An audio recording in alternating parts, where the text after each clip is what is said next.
कैसा था ये अनोखा मंदिर जहाँ पर चिता की राख से होता था भगवान का श्रृंगार? क्यों उज्जैन में कोई भी नेता नहीं रुकता रात? कहाँ जाती है आखिर भगवान को चढ़ाई जाने वाली मदिरा? क्यों महाकालेश्वर शिवलिंग है बाकी शिवलिंगों से ज्यादा खास? आइए जानते हैं अपनी आज की वीडियो में। एक, सामान्यतया लोग महाकाल का अर्थ मृत्यु से ही लेते हैं, लेकिन ऐसा नहीं है, बल्कि महाकाल के दो अर्थ होते हैं, पहला समय और दूसरा मृत्यु। इसीलिए काल को महाकाल के नाम से भी जानते हैं, क्योंकि पूरे विश्व में समय की मानक शुरुआत यही से की गई। ऐसा कहा जाता है कि राक्षस दूषण के काल बन के आने की वजह से भी इन्हें महाकाल के रूप में जाना जाता है, क्योंकि उज्जैन नगर के वासियों के अनुरोध पर भगवान वहीं निवास कर गए और अब वो काल के अंत तक यही रहेंगे। दो, महाकाल की नगरी उज्जैन के बारे में ये मान्यता है कि यहाँ पर कोई भी राजा या मंत्री रात नहीं बिता सकता है, और अगर वो ऐसा करता है तो उसके साथ कुछ न कुछ गलत जरूर होता है। जैसे एक बार देश के चौथे प्रधानमंत्री मोरारजी देसाई ने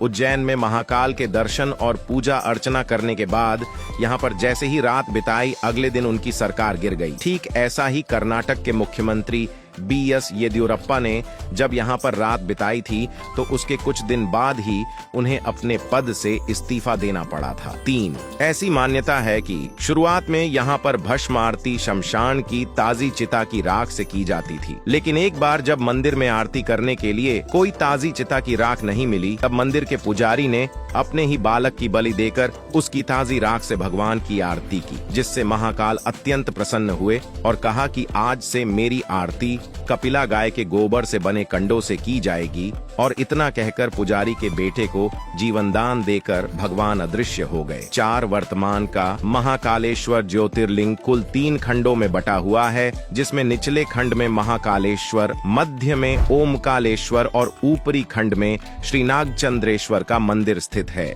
नागचंद्रेश्वर मंदिर में नागराज तक्षक की मूर्ति के ऊपर ही भगवान शिव की पूरे परिवार के साथ मूर्तियां बनी हुई हैं। इस मंदिर के दर्शन आप सिर्फ नाग पंचमी के दिन ही कर सकते हैं, क्योंकि इसके दरवाजे साल में उसी दिन एक बार खोले जाते हैं। 5, सामान्यतया आज तक विश्व भर में जितने ज्योतिर्लिंग स्थित है, सबके शिवलिंग और उनकी जलाधारी उत्तर दिशा की ओर है, लेकिन ये एकमात्र ऐसा मंदिर है जिसकी जलाधारी दक्षिण दिशा की ओर है। 6, महाकाल मंदिर के गर्भगृह में एक गुफा है जो मंदिर से ही जुड़ी हुई है, जहाँ पर भैरवनाथ का मंदिर बना हुआ है। आपको शायद जानकर हैरानी होगी कि पूरे विश्व में ये एकलौता ऐसा मंदिर है जहाँ पर भगवान को मदिरा का सेवन करवाया जाता है। आपको यहाँ मंदिर परिसर से लेके पूरे रास्ते भर में तमाम शराब की दुकानें मिल जाएंगी, जहाँ से शराब खरीदकर आप भगवान को चढ़ा सकते हैं। हालांकि इसकी शुरुआत कैसे हुई, इसके बारे में अभी तक कुछ भी सटीक जानकारी नहीं मिलती है। 7, ऐसा कहा जाता है कि मुगलों के आक्रमण से बचाने के लिए पुजारी मंदिर के मुख्य शिवलिंग को हटाकर उसकी जगह दूसरे शिवलिंग की पूजा करने लगे, जिसे बाद में उन्होंने महाकाल परिसर में ही दूसरे जगह पर स्थापित कर दिया, जो भक्तों के बीच में आज जूना महाकाल के नाम से प्रसिद्ध है। वीडियो पसंद आया हो तो इसे लाइक और शेयर करना न भूले, और अगर सच्चे शिव भक्त हैं